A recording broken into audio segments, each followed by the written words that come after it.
The story begins by showing a group of gangsters torturing someone in a warehouse. Apparently, the person has a debt to the leader of the gangster, but he has not paid the debt for a long time. Initially, they did not intend to finish the person but only scared him by torturing him. The gangster chief tortured him with a baseball, but accidentally, the baseball bounced out of the warehouse.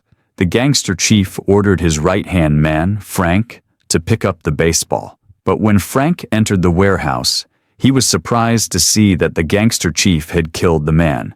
They then left the place while Frank was ordered to clean up the body. Soon, the police arrived and arrested Frank for murder. Frank was deliberately framed by the gangster chief, and now he must be imprisoned. The scene moves to 19 years later. At this time, Frank looks like an old grandfather. Frank had to accept the sentence of 19 years in prison after being framed by the gangster chief. Frank will be released today, and he looks very happy because he will meet his family again. After walking quite far from the prison, Frank meets a young man named Joey, who turns out to be Frank's son. Joey apologized because he couldn't pick Frank up by car and could only pick him up on foot. While Frank was in prison, Joey had to treat his mother, who was very sick, so Joey was forced to sell the house and car that Frank had. But Joey's mother or Frank's wife still couldn't be saved, and she had to die. Hearing that story, Frank could only apologize to Joey. Then they continued their journey. Frank asks Joey to take him to their old house the next day. Joey refused because the house had been sold, but Frank just wanted to take some money and something that he had buried in the backyard. In the end, Joey took Frank to his old house by taxi. Arriving there, Frank immediately went to the backyard and dug the ground. Then Frank took some money that he had buried along with the baseball bat that the chief gangster used to finish off his victims. It looks like a lot of money, almost $2 million. Frank obtained all this money from robbing banks when he was still the right hand of the chief gangster. Then Frank returned to the taxi and invited Joey to come with him and start a new luxury life. Don't you see? Two best men. Frank then rented a VIP room at a luxury hotel. Arriving there, Frank and Joey were very happy because now they could enjoy life in luxury. Joey asks Frank not to take revenge on the gangster chief who had framed him. However, Frank does not answer Joey's words. Instead, he invites Joey to shop for luxury watches. Not only that, Frank also brought Joey a new cell phone and sports car so that he would not be humiliated by his friends. In the evening, Frank invites Joey to dinner at a fancy restaurant. At that place, Frank accidentally saw a sexy woman sitting not far from his table. Joey, who realized that his father had not been in contact with women for a long time, let his father if he wanted to approach the woman. In the end, Frank invites the woman, who turns out to be Simone, to get acquainted. Simone is known to be a widow. She looks interested in Frank, so that night, they go straight to the hotel to have fun together. After being satisfied enough, Frank immediately drove Simone home, and he promised to see her again the next day. In the evening, without Joey's knowledge, Frank quietly went to the house of his former gangster partner, Sleepy. Frank's goal is to buy weapons because Sleepy is an illegal arms dealer. But when he arrived, Frank's former partner's house was already inhabited by thugs, and it turned out that Frank's partner had died 5 years ago. But there, Frank met Sleepy's daughter, who has now grown up. Without waiting any longer, Frank bought illegal weapons from Sleepy's daughter. After that, Frank went to his former gangster colleague, Quentin. Quentin, who saw Frank free from prison, apologized and said he did not interfere with the head of the gangster framing Frank. Quentin immediately left the gangster after learning Frank had been framed. Frank didn't mind that because he believed that Quentin was a good person. Frank's purpose in coming to that place was only to ask where the head of the gangster was now. Quentin swears that he doesn't know and only knows that until now. The head of the gangster has been recruiting 2 of their colleagues who used to frame Frank. After getting that information, Frank immediately planned to return to the hotel. But before that, Quentin had invited Frank to his daughter's wedding, which will be held in 1 week. The next day, Frank was seen panicking because Joey was not in his room. But after shouting loud enough, Joey finally came, and he was just looking around downstairs at the hotel. Joey asked his father not to overdo it with him because Joey was an adult. Frank replied that he loved Joey so much that he didn't want to lose Joey. In the evening, Frank went to where 2 of his former colleagues had hung out. After a long search, Frank finally found one of them, Jimmy.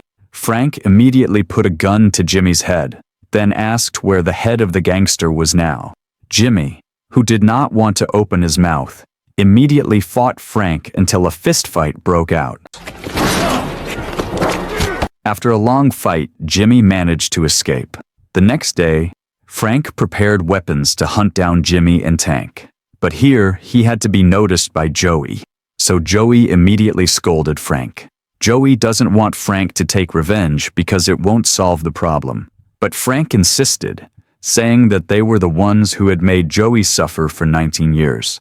Frank kept going, and this time he went to one of his former colleagues named Tank, who was disguised as a meat seller. Frank come up to him scared Tank. Tank immediately apologized for having helped frame Frank in the past. Frank then asked where the gangster leader and Jimmy were. But Tank swore that he didn't know about Jimmy's whereabouts, but he knew the whereabouts of the gangster chief.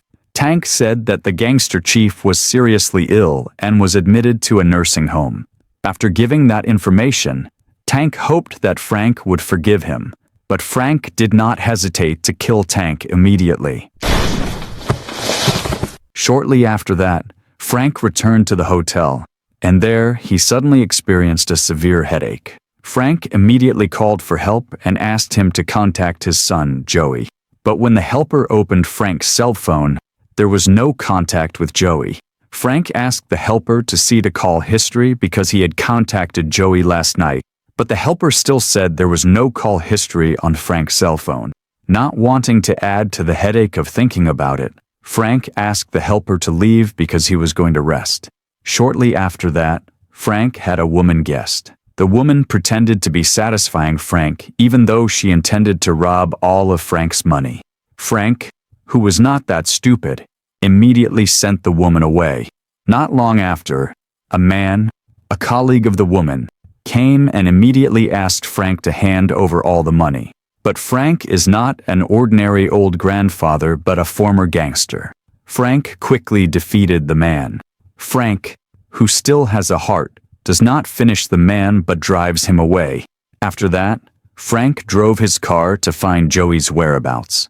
Arriving in the middle of the trip, Frank was contacted by Joey, who said he needed help. Joey also gave his location, so Frank immediately picked Joey up. Arriving there, Frank immediately entered the warehouse and found Joey injured.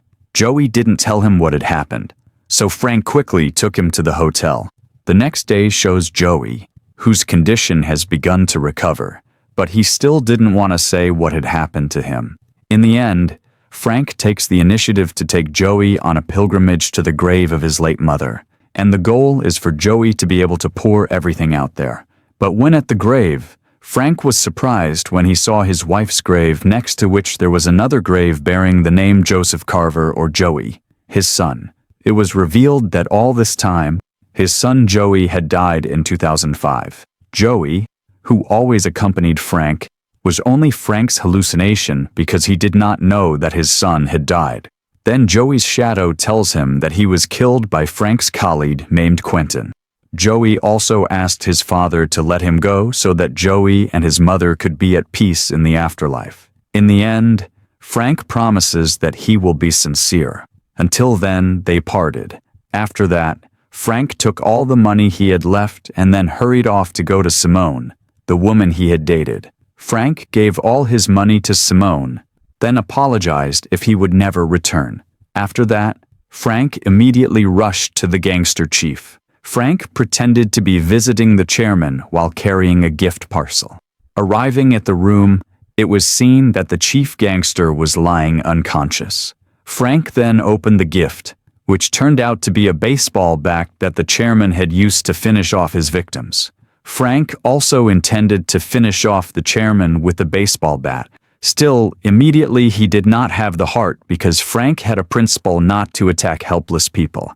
In the end, Frank put the baseball bat on the chairman's chest, and then he went to hunt down Jimmy. When Frank had just left the nursing home, Jimmy suddenly attacked Frank first, and there was a shootout. But because of Frank's skills and experience, Frank finally finished Jimmy. After that, Frank rushed to Quentin's daughter's wedding. Apparently, Frank's arrival at the place was not to attend the party, but to ask why Quentin had the heart to kill Joey. Arriving there, Frank immediately shot Quentin and his daughter. Frank asked Quentin to explain why Quentin killed Joey. Quentin finally confessed and told everything. While Frank was in prison, Joey lived poorly. Every day, all Joey did was use drugs. Joey has become an addict. Every day, Joey always asks Quentin for money to buy drugs. Over time, Quentin and the organization became fed up, and there was no other way but to finish Joey off.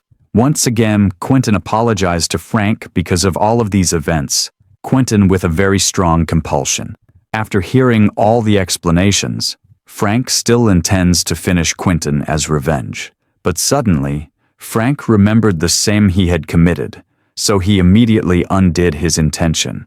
But when he arrived outside, it turned out that Frank was surrounded by several policemen.